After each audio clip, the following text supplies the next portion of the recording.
Bonjour à toutes et à tous, ici Moontorus, j'espère que vous avez passé un bon week-end, que vous êtes chaud pour attaquer la semaine, une semaine qui est marquée sous le signe du vert, on a des performances qui sont assez intéressantes. Bon, si on prend sur le mois, ça reste rouge, donc faut pas non plus trop s'enflammer, on ira voir ce que ça donne au niveau de Bitcoin juste après. Aujourd'hui on va parler d'un tournant majeur au niveau du système financier mondial, on reparlera de tout ce qui est QE, QT et savoir si on a vraiment de la liquidité qui va arriver sur le marché crypto ou pas, à quoi s'attendre et quels sont les événements économiques là dans la semaine qui vont être super importants. Et on finira par une analyse technique de Bitcoin. J'espère que vous êtes chaud. C'est parti.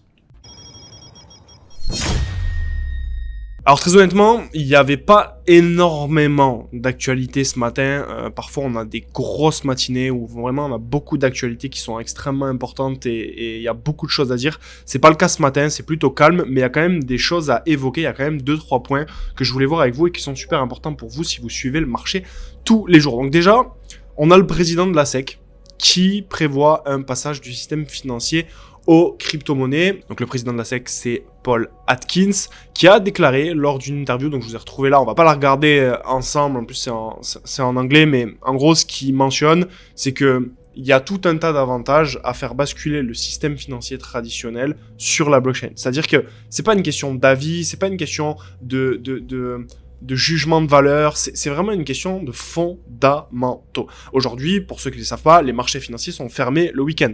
Donc ça, c'est l'un des avantages. Si on passe les marchés financiers sur la blockchain, ben, ça serait pas fermé le week-end, tout simplement. On pourrait avoir des transactions 7 jours sur 7, 24 heures sur 24, on pourrait avoir des marchés beaucoup plus inclusifs, on pourrait avoir une vélocité de la monnaie beaucoup plus importante, on pourrait avoir de nombreux cas d'usage supplémentaires. Et certains vont me dire, oui, mais Moon, pourquoi on a plus de cas d'usage en faisant passer le système financier traditionnel sur la blockchain? En fait, la réponse, elle est pas si compliquée que ça. En fait, elle est assez simple. C'est comme si je vous dis, pourquoi le moteur a pu créer des opportunités.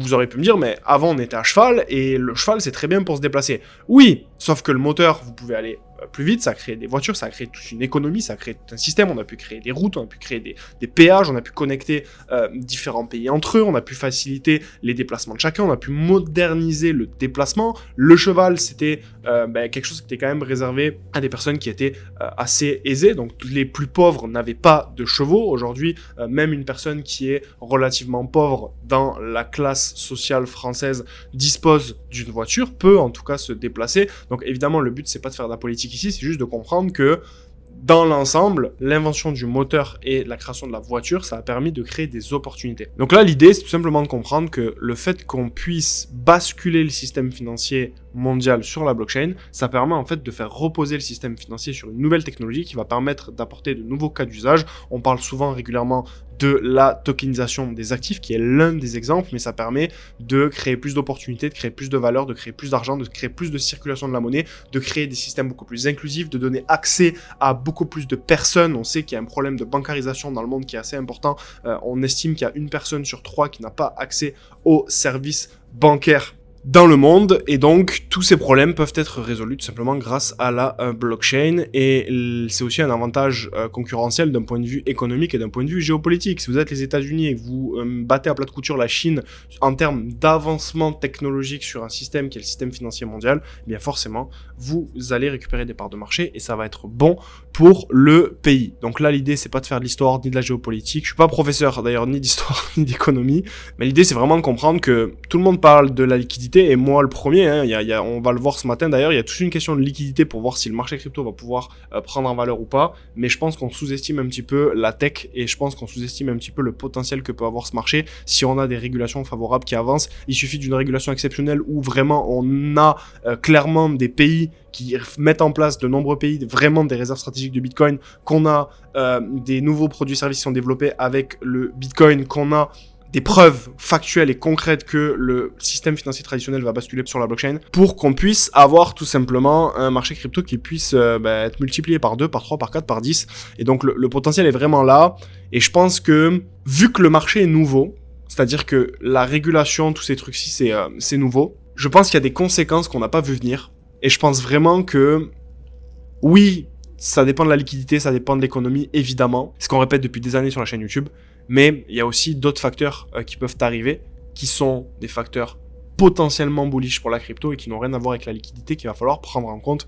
Et ça, c'est un exemple parfait. Donc, actu suivante, j'ai vu cet article qui me semblait intéressant à évoquer avec vous, c'est que l'Ether se prépare à répéter une ascension légendaire. Donc ça, je vais pas forcément regarder le contenu de l'article parce que c'est plus des trucs assez techniques et assez précis. Moi, vous savez, j'aime bien me baser sur la tendance de fond, mais je suis assez d'accord avec le titre. Pour moi, l'Ether se prépare à répéter une ascension légendaire. Je sais pas si ça va être là avant la fin de l'année ou début de l'année prochaine, mais en tout cas, pour moi, on est vraiment proche d'un bottom et l'Ether va complètement exploser tous les scores dans les prochains mois. Je vous ferai une vidéo certainement demain sur le sujet. N'hésitez pas à me dire en commentaire si c'est quelque chose qui peut vous intéresser. Si tu es là, c'est forcément que tu t'intéresses au trading ou à l'investissement crypto et ça tombe bien parce que c'est l'heure du concours YouTube. Chaque mois, on fait gagner 30 jours d'accès au Taurus Circle à l'un d'entre vous. Le Taurus Circle, c'est notre groupe privé où on accompagne celles et ceux qui veulent vivre du trading et ou comprendre comment s'enrichir durablement grâce au marché crypto. Concrètement, tu as accès à toutes nos académies, à nos positions expliquées avec transparence, au suivi quotidien du marché pour t'aider à entrer correctement en position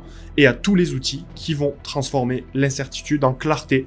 Tu sais enfin où tu vas et pourquoi. Ça fonctionne que tu sois débutant, intermédiaire ou avancé parce qu'on t'aide à progresser étape par étape. Et comme tout est lié, on a aussi créé une académie complète sur le développement personnel, l'éducation financière et un plan d'enrichissement en 25 niveaux pour ceux qui veulent pousser leur évolution encore plus loin. Et surtout, tu seras entouré de personnes qui poursuivent exactement les mêmes objectifs que toi parce que tu le sais, l'environnement sera toujours plus fort que l'individu. Pour participer, rien de plus simple, like cette vidéo, abonne-toi et laisse un commentaire, par exemple, ce que tu veux apprendre ce mois-ci. Le gagnant est sélectionné parmi les meilleurs commentaires et annoncé dans la première vidéo du mois. Alors, autre chose, il y a un titre que j'ai vu qui est complètement faux et ce titre, c'est le suivant où on dit que la fin du QT signifie que la liquidité, il y a 13,5 milliards de liquidités qui ont été injectées dans les marchés. Et en fait, c'est pas que c'est faux, c'est que c'est inexact. En fait, ce sont les banques qui ont emprunté 13,5 milliards de dollars parce qu'elles étaient à court de liquidité, donc c'est un petit peu du stress et c'est pas de la relance économique, donc faut vraiment pas confondre les deux. La Fed ne réagira pas à moins que ça ne dure pendant des mois et donc en fait l'idée c'est vraiment de comprendre comment fonctionne l'économie. Je vous ai dit que j'étais pas professeur d'économie tout à l'heure, mais on va quand même faire un petit cours d'économie. En fait, la liquidité dépend, je vous ai fait une vidéo sur le sujet, je vous afficherai la miniature à l'écran pour ceux qui ne l'ont pas vu, ça m'évitera de me répéter ici dans ce Morning Bull Run, mais grosso modo, là on a mis fin au QT, ça veut pas dire qu'on a injecté de l'argent, ça veut dire qu'on a arrêté de diminuer la quantité d'argent en circulation. En fait, cette nuance, elle est super importante, parce que beaucoup parlent de liquidité, etc., mais la liquidité, grosso modo, si je dois vulgariser un maximum, elle arrive quand on met en place un quantitative easing suite à des crises, comme en 2008, comme ce qui s'est passé avec le Covid, et souvent ça vient avec une baisse des taux d'intérêt qui est prolongée, et donc l'idée c'est que je puisse aussi vous expliquer, les trois phases, elles sont pas compliquées, c'est 1, on arrête le QT, 2, on laisse du temps pour baisser les taux, pour rentrer dans une phase prolongée de baisse des taux d'intérêt, et 3, on met en place un quantitative easing, et pourquoi on fait ça, et pourquoi on peut pas mettre en place un quantitative easing dès maintenant, ben en fait c'est que, il y a plusieurs raisons, mais l'une des principales c'est que tant que les taux restent élevés, donc là on est autour des 4%, en fait, le QE, il est inutile. Parce que le quantitative easing, c'est quelque chose qui consiste à injecter massivement de la liquidité dans le système financier en rachetant des obligations. Mais si les taux d'intérêt sont encore élevés, en fait, ces obligations, elles coûtent cher aux États. Donc ces paiements d'intérêt qui sont élevés, elles perdent de la valeur dès que les taux baissent ensuite, et elles restent difficiles à absorber par les banques. Donc faire du QE alors que les taux sont hauts, en fait ça a absolument aucun intérêt, parce que le système reste sous tension, et les banques n'utilisent pas la liquidité pour soutenir l'économie. Et deuxième point, on a la baisse des taux qui permet de préparer le terrain avant le QE. Quand la banque centrale commence à baisser les taux, on a deux choses qui se produisent. 1, on a le coût de l'argent qui diminue, et 2, on a la valeur des obligations qui remonte. Donc, c'est seulement dans ce contexte apaisé que le QE devient efficace, et pour l'instant, on a des taux d'intérêt qui sont beaucoup trop élevés avant qu'on ait un QE, et donc ce genre de titre où la Fed a injecté de l'argent dans l'économie, en fait c'est faux, c'est erroné, c'est pas vrai, et ça vous emmène sur une mauvaise direction. D'ailleurs, on a le FOMC qui est prévu pour cette semaine. Bon, on va pas se voiler la face, oui, il va y avoir une baisse des taux, tout le monde va crier à la volatilité, mais très honnêtement, en fait, ça a déjà été pricé. Pour moi, clairement, ça a déjà été pricé. Sauf si on a une surprise positive. C'est-à-dire que si la Fed décide de baisser les taux d'intérêt de 50 points de base, là, on pourrait avoir de la volate et là, on pourrait avoir une explosion du marché parce que le marché ne s'y attend pas. Si on a une baisse des taux d'intérêt de 25 points de base, eh bien tout simplement, le marché l'a probablement déjà pricé. Tout est vu et revu à l'avance. Les prix ont déjà absorbé cette information. Tout le monde sait qu'on va avoir une baisse des taux d'intérêt potentielle. En tout cas, selon le FedWatch, c'est 88% de chance. Donc, pour pas dire 90-100% de chance. Donc, il y a vraiment des chances très élevées qu'on ait une baisse des taux d'intérêt. Et si, dans le cas contraire, par contre, on a une augmentation des taux ou un maintien des taux, ben là, on pourrait avoir de la volatilité, justement, mais cette fois-ci, pas à la hausse, à la baisse. Et donc là, ce qu'il va falloir observer, c'est surtout ce qui va se passer au niveau des baisses des taux sur janvier, parce que comme je viens de vous l'expliquer, avant qu'on ait un QE, quantitative easing, où la Fed et les banques centrales vont injecter de l'argent dans l'économie, eh bien, il faut qu'on ait une baisse des taux d'intérêt prolongée, parce que sinon, ça coûte trop cher et ça sert à rien de faire un quantitative easing, et donc les baisses des taux sont super importantes à surveiller. C'est pour ça que ça fait à chaque fois réagir le marché crypto. Ok, donc là, on est sur Bitcoin, et je vais vous donner mon avis. En fait, très honnêtement, alors, ce qui se passe, si on descend un petit peu en 4 heures, ce qui se passe, c'est assez intéressant parce que là, on a une sorte de pivot, très clairement, on a une phase de latéralisation qui est en train de se mettre en place et ce sont des niveaux qui sont extrêmement importants à surveiller. C'est joli et il faut savoir que quand on a, pour ceux qui sont pas à l'aise avec l'analyse technique, quand vous avez une baisse, en fait, vous pouvez pas avoir un retournement tout de suite, ok? Sauf dans certains cas très particuliers, mais grosso modo, normalement, on a une phase de baisse, ensuite on a une phase de latéralisation du prix, ok, et ensuite on peut aller chercher une phase d'expansion, ok.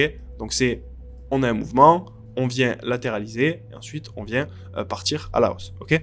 Et c'est pareil quand on fait l'inverse, c'est-à-dire que quand on veut partir à la baisse et ici on est dans un marché haussier, on casse, généralement on vient faire une phase de latéralisation et ensuite on prépare notre mouvement baissier, on a notre phase de latéralisation. Et ça c'est valable sur tous les actifs, sur tous les prix, sur toutes les unités de temps, c'est vraiment pour ceux qui sont vraiment archi débutants au niveau de l'analyse technique. Et évidemment c'est un peu plus compliqué que ça, là je vous ai vulgarisé la chose. Ce qu'il faut comprendre c'est que là on a une phase de latéralisation qui est super importante, qui est super intéressante et que si bottom il y a, eh bien, il y aura forcément cette phase de latéralisation. Malgré tout, on est juste en 4 heures ici, et moi, ce qui m'intéresse, c'est de regarder ce qui se passe en daily. Et en daily, très honnêtement, et même en weekly, si on partait sur des unités de temps un peu plus élevées, pour moi, on a quand même une grosse zone de confluence, c'est la grosse zone grise ici, et pour moi, on n'est vraiment pas à l'abri d'aller faire un truc comme ça. Faire croire à tout le monde qu'on va partir à la hausse, venir vraiment faire un mouvement comme ça à la baisse, venir chercher de l'argent avant de potentiellement pouvoir marquer un bottom et de repartir. Pour moi, cette zone-ci, la confluence entre ce trait noir ici qui correspond au dernier point bas avant l'expansion qui nous a mené à l'ATH, donc la structure sur des unités de temps majeures, entre la zone grise qui correspond à une zone d'intérêt extrêmement importante ici, au niveau du weekly, et la confluence entre ces deux points, on a d'ailleurs un léger gap à ce niveau-ci, les connaisseurs sauront de quoi je parle, on a un léger gap à ce niveau-ci, et donc toute cette zone mise en confluence, pour moi, avec la situation économique et avec le fait que là, au moindre mouvement, tout le monde pense qu'on va repartir à la hausse, ça me fait penser qu'il y a quand même de fortes probabilités qu'on puisse redescendre dans cette zone avant de pouvoir vraiment, enfin, l'idée c'est vraiment de combler tout le déséquilibre, de pouvoir récupérer vraiment toutes les liquidités, les dernières liquidités qui sont présentes dans ces niveaux-ci avant de pouvoir repartir. Ça ne veut pas dire que c'est obligatoire, on peut très bien avoir remarqué un bottom, mais pour l'instant pour moi c'est trop tôt pour parler tout simplement d'un bottom. Va falloir surveiller ce qui se passe tout simplement dans cette zone et voir si là on a notre zone, notre pivot qui est en train de se mettre en place. Dans ce cas-ci on aura probablement un bottom ici au niveau des 80 000 $, mais pour moi vraiment on est dans une zone vraiment qui est extrêmement sensible et ça va dépendre de pas mal de facteurs, notamment des facteurs économiques. Par exemple, si, je vous parlais de la baisse des taux tout à l'heure, si on a la Fed qui baisse les taux d'intérêt de 50 points de base, bien là, à ce moment-là, évidemment, on pourrait avoir carrément un Bitcoin qui pourrait partir à la hausse. Ça va dépendre de ce qui va se passer, ça va dépendre de la géopolitique, ça va dépendre de l'économie, ça va dépendre de la liquidité, ça va dépendre du sentiment du marché, ça va dépendre des market makers, ça va dépendre de pas mal de facteurs externes. Donc pour moi, faut rester prudent malgré que je maintiens et je soutiens et j'affirme que on n'est pas du tout dans un bear market. Quand tout le monde a pris peur sur cette zone-ci là pendant des semaines où tout le monde nous bassinait avec le bear market, moi je vous disais la même chose, c'est que le marché restait structurellement bullish et qu'on n'était pas prêt d'avoir un bear market à mon sens. Le scénario de bear market n'est tout de même pas à exclure, pour moi c'est juste que les probabilités sont beaucoup trop faibles pour qu'on s'y intéresse tant qu'on n'a pas eu des fondamentaux sur Bitcoin, la blockchain et les crypto-monnaies qui ont été remis en question, c'est-à-dire que là, tout ce qui s'est passé, c'est qu'on a eu une correction des prix qui est extrêmement saine pour que le marché puisse récupérer de la force avant de pouvoir repartir, et les fondamentaux de l'actif sous-jacent n'ont pas été remis en question. Et donc c'est pour ça qu'on est dans un marché qui est structurellement bullish. On a un contexte économique où on a de la liquidité qui va arriver sur le marché, donc c'est certainement pas le moment de parler d'un bear market. On pourrait avoir une phase de latéralisation, on pourrait avoir quelque chose par exemple comme ça, hein. Évidemment, on pourrait latéraliser encore, faire une sorte de triangle de compression pendant plusieurs mois avant de repartir. Ça aussi, c'est pas un scénario qui est à négliger, donc on pourrait faire par exemple quelque chose comme ça, ici. Donc c'est pas parce qu'on va... Ce que je veux dire par là, c'est que c'est pas parce qu'on va remonter ici, on va repartir sur du haussier, sur du court terme, qu'on va forcément aller exploser ce niveau et atteindre moi ma prochaine zone d'intérêt qui est autour des 180 000 $. Mais on est tout de même sur le marché des crypto-monnaies et il y a tout qui peut aller relativement vite. Et donc on va se faire un plaisir de suivre ça tous ensemble, que ce soit dans le canal Telegram ou sur YouTube. N'hésitez pas à rejoindre le canal Telegram. D'ailleurs, au passage, c'est totalement gratuit pour ceux qui ne l'ont pas encore fait. Quant à moi, je vous souhaite une excellente semaine à tous et je vous dis à très vite pour une nouvelle vidéo. C'était Moontorus. Ciao, ciao.